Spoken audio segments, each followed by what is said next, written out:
Hello, YouTube, and welcome to another episode by the Software Advisor, where we talk about software solution that can help you and your business. We do the analysis and the research so you don't have to.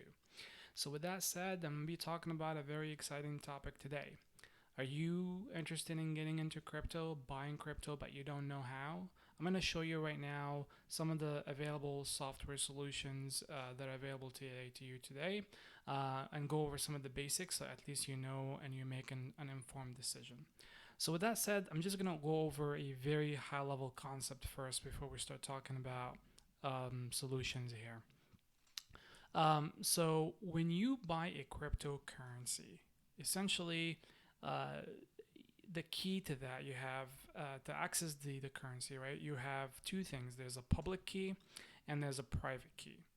The public key, think of it if you have essentially a routing, if you have a bank account, for example, let's just use an example. So if you have a bank account, you will have the bank account number and the routing number. The routing number is a public information, and it's being used so that they know where to route the funds to.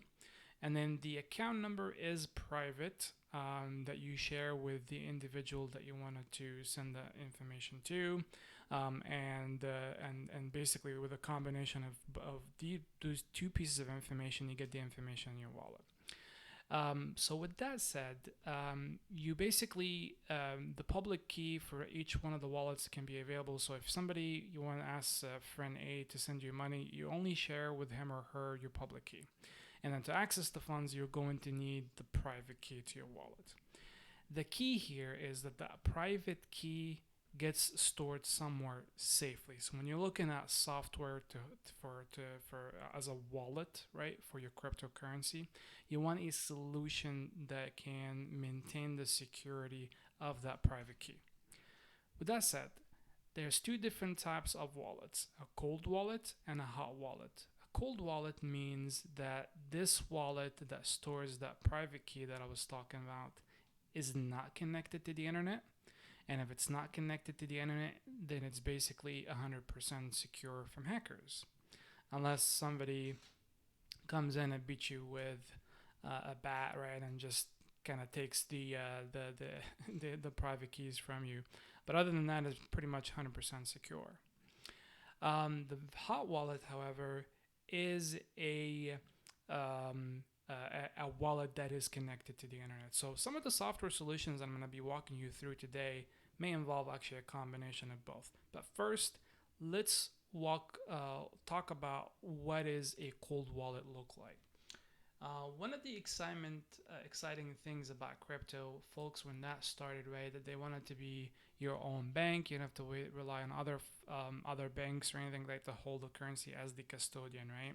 So from there emerged an industry for cold wallets. So cold wallets essentially is a piece of hardware, a piece of USB storage to store your private keys. So there's a lot of companies today. Two of the most prominent ones. There's a company called Ledger, and there's another company called Trezor. This is essentially what the USB look like. So this is essentially all it is a storage. They add additional layer of security to it, so in case you lose it, you basically have a set of words that you can use to access it. But it does require collecting some level of information from you to register the hardware, and they work pretty well for the most part, but you have to know exactly what you're doing. Not only that, just because it's also a USB, it's essentially a storage device. That storage device could break over time. The information can be no longer accessible, so you have that risk. So if you are storing your own crypto on your own hardware, you got to make sure you do your own research and you got to make sure that you know exactly what you're doing. With that said, this is just a simple solution here. So basically, they sell you this hardware, and it comes with an app, so you can actually start reading what you see on the actual hard drive, etc. And there's a ton of solutions, and there's a lot of stuff. Do your own research if this is something that you wanted to do. Some of them with Ledger are compatible with external software that you can install on your phone and your computer. The most prominent one is Exodus. So again, Trezor, for example, here is actually compatible, right? So this is what the UI looks like. So this is something like, because it's a cold, right? You're storing your private keys on a cold storage. Then you won't be able to see how much is your portfolio or the account value at any point, right? You have to hook it up to some sort of a software. But even in doing so, right, you got to make sure your computer is. So if you're doing this on a Windows, for example, you got to make sure that your Windows is secure, and even then you still have an opportunity for hackers to exploit potential vulnerabilities in that operating system, right?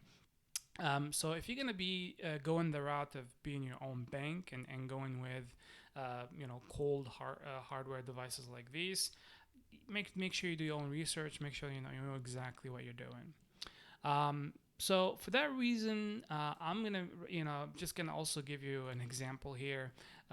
Ripple, it's a company is obviously they're being sued by the SEC right now, but they're basically a cryptocurrency. It's a company in the cryptocurrency industry, right? And one of their executives ended up losing his cold wallet, which is estimated to be roughly about $240 million at the recording of this, right? Yahoo Finance reported on it, some other outlets reported on it. Just using this as an example because this person ended up basically losing that cold wallet, and they ended up losing 7,000 or close to 7,000 bitcoins, and that is. The value of this morning is around 40K, so 7,000 times 40K, you do the math, right? That's a significant amount. So imagine you've accumulated all this wealth, but you just can't access it. That is a bummer. So again, if you're going to be doing the cold hardware solution, make sure that you know exactly what you're doing and doing a backup of the backup and doing a backup of the backup of the backup, right? So there's a lot to go into it. So that led me to. So, what am I recommending today if I were to advise you to get into crypto? Right now, there are two potential solutions as basically custodian. The most and the biggest and basically the custodian or exchange that have gone into this, and one of the first pioneers is Coinbase. You probably already heard of it. So Coinbase is obviously an online platform. So you can access that by your web browser on your Windows machine, Macintosh, Apple computers, but you can also download your own app on your Android or iPhone as well. And you can monitor your portfolio, but it's online. So meaning that anybody who has access to your online account can essentially steer your crypto and transfer it somewhere else. And unlike banks, right, if somebody transfer funds out of the account, there is no way to reverse that transaction ever. So even when you sign up for a service like this, make sure you take all the security precautions in terms of setting up a PIN number that you can actually hook it up with, where it does obviously multi-factor authentication, and you can also incorporate things like generating some generated code that you will have to be required every time you access. So make sure you manage that very well. And most of these exchanges will not be responsible if you do not take good security precautions, right? So if you take the good security precautions, what's left then, right? The risk to you. The risk to you is if the actual exchange or the custodian themselves get hacked. So the good news for the two solutions I'm going to be talking about today, Coinbase and BlockFi, both of them, what they do is roughly almost 90% of all of the crypto that they host as part of their custodian, right? Most 90% of these cryptocurrencies are stored in a cold storage, and and they basically keep the rest on a hot storage for remaining it's 10% of the assets. just to allow for liquidity and trading and things like that. And with that 10%, in the case of Coinbase, that amount is insured. So an insurance, let's say they get hacked and that amount is completely wiped out, the insurance will be able to fill in that gap. So that is definitely very powerful. That didn't exist for a while, but now that solution is available today. But again, you got to make sure you take good precautions in terms of managing the security of your own account. But in terms of these exchanges being hacked and your crypto being basically stolen, the likelihood of that is low. But even if it happens, you are protected against that. Don't get me wrong, there were other exchanges that actually got hacked, and some of the assets were completely wiped out. So you got to be careful. Make sure you do your own research before you get into this stuff. But essentially, Coinbase looks like when you log in. This is how you'll be able to see your portfolio. This is actually what the main login look like, and this is what the mobile app look like. And then they talk about why they are the most trusted, cryptocurrency platform in the space because of the secure storage and the insurance that I was talking about. 98% actually in the case of Coinbase, customer funds are actually stored offline. And what they do once they store them offline, that sensitive data will reside on their servers that is disconnected completely from the internet, obviously being replicated. The data itself is then split, right, with redundancy, using a lot of encryption that they have in place, and then they back all that up with actual paper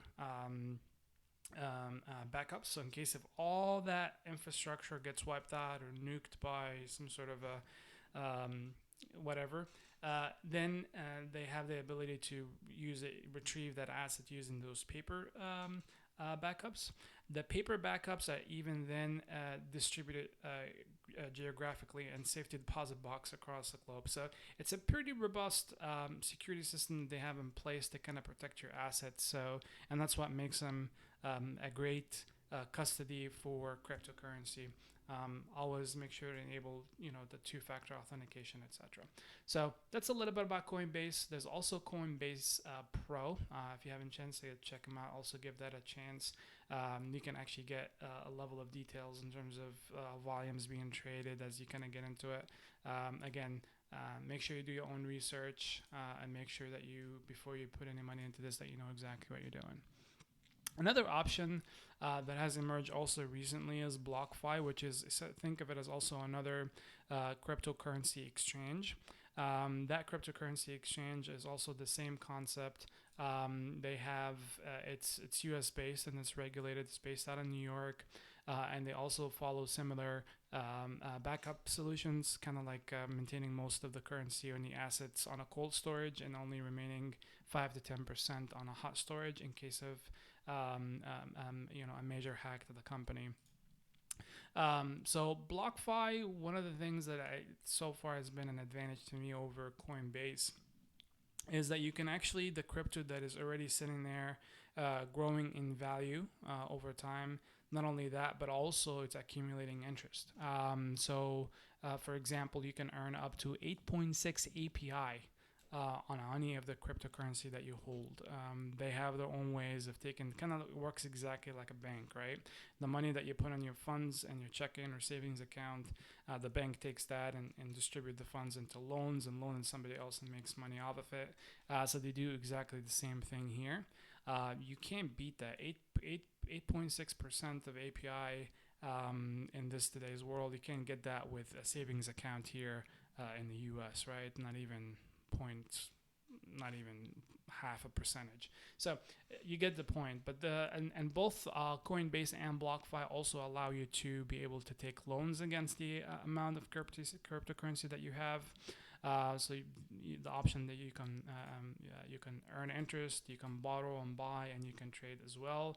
And you can actually join their wait list right now for potential credit card. And this is going to be a game changer because essentially you will earn, instead of rewards system like they have with other banks, you actually will earn crypto, where you earn Bitcoin on the purchase that you make. So each purchase that you make, you get 1.5% of that back in Bitcoin. That basically, you know, its value could grow over time. I'm being speculative here, and also you can earn interest on top of it. So it's a pretty good solution. Um, so yeah. So this is just a quick overview. So if these two, I definitely I advise you as the good two solutions to get in if you want to get into crypto. Just before we wrap up the video today, this is not meant to be a financial advice. Do your own research. This is just to show you some of the available solutions on the market today when it comes to cryptocurrency. So thanks for watching and for making the time, and we'll see you guys on the next one. Thank you all.